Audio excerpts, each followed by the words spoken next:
Talk about the applications of new quantum continuum electrolyte models in lithium-ion battery simulations. I will talk about the one-step linear scaling DFT code, the hybrid quantum continuum models, before going into the applications of activity coefficients and simulations at constant voltages. Step is a linear scaling DFT code where the computational cost scales linearly with the number of atoms, as opposed to conventional DFT where the computational cost is cubic scaling. This allows us to go up to systems of thousands of atoms which are required for complex materials problems. The hybrid quantum continuum models divide the system into two subsystems: an explicit system which is treated quantum mechanically at the level of density functional theory, embedded in an implicit environment of electrolyte solution which is treated as a mean field continuum via the Poisson-Boltzmann theory. Here epsilon is the permittivity of the solvent, rho and rho mob are the charge densities of the explicit quantum system and the implicit electrolyte. We solve for nu, the electrostatic potential. This automatically averages out degrees of freedom of environment, and one can focus more on the explicit quantum system.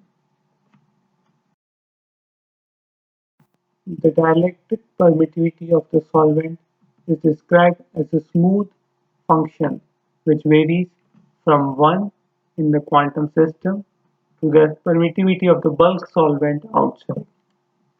We also include non-mean field contributions such as the formation of a cavity, the solid-solvent dispersion, and the solid-solvent repulsion.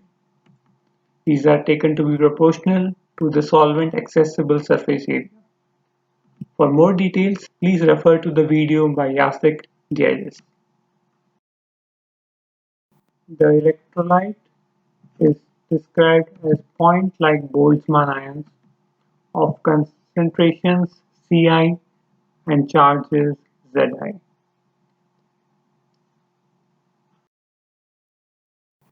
The chemical potential μI controls the bulk concentration of the electrolyte, and the lambda describes the accessibility function, which is composed of two contributions: a solute size, which is described in terms of an electronic density, and a solvent radius, which describes a rigid solvent shell around the ions.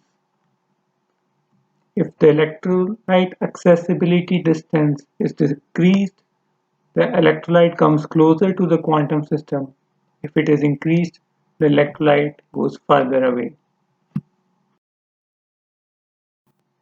Now we describe the applications of the model in calculating the activity coefficients of the electrolytes. Let's say the electrolyte is LiPF6, which dissociates into two molecules, Li plus and PF6 minus. We perform two calculations for each of these species in a continuum Poisson-Boltzmann electrolyte at concentration C bulk. The chemical potentials μI are given as, where gamma I is the activity coefficient of the molecule I.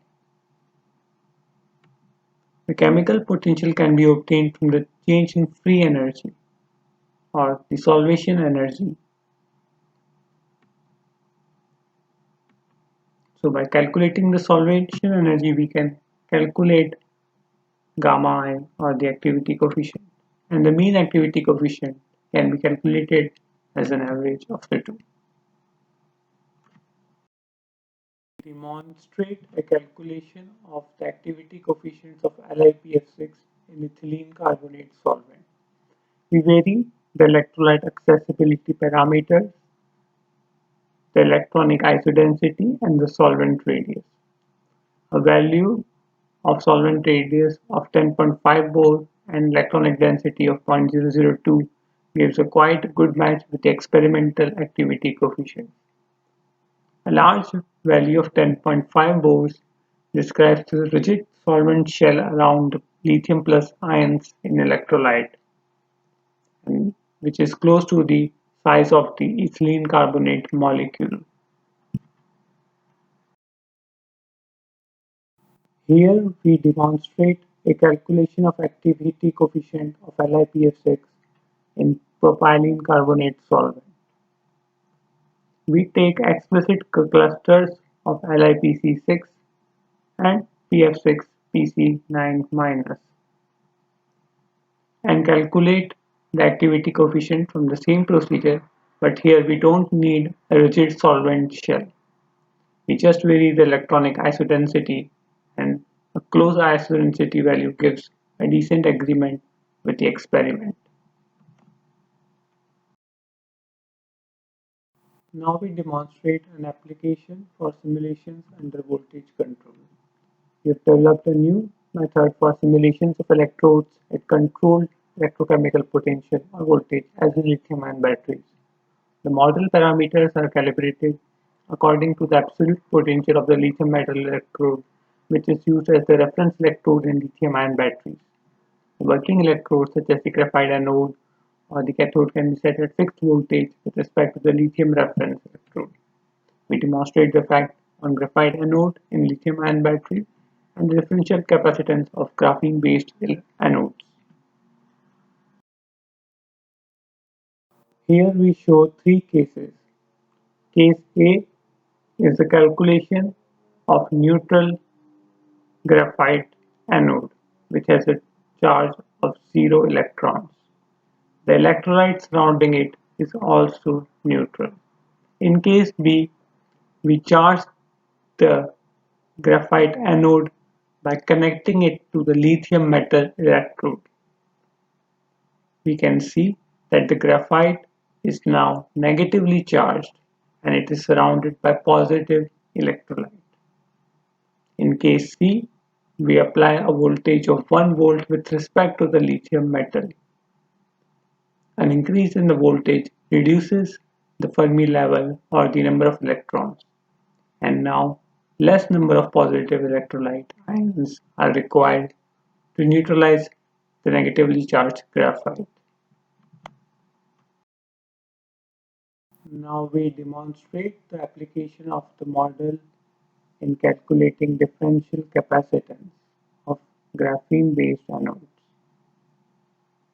The total capacitance includes two contributions, one from the diffuse layer of the electrolyte and another from the electronic density of states. The total capacitance calculated as both capacitance in series show an increase with the number of layers of graphene and converges to a value.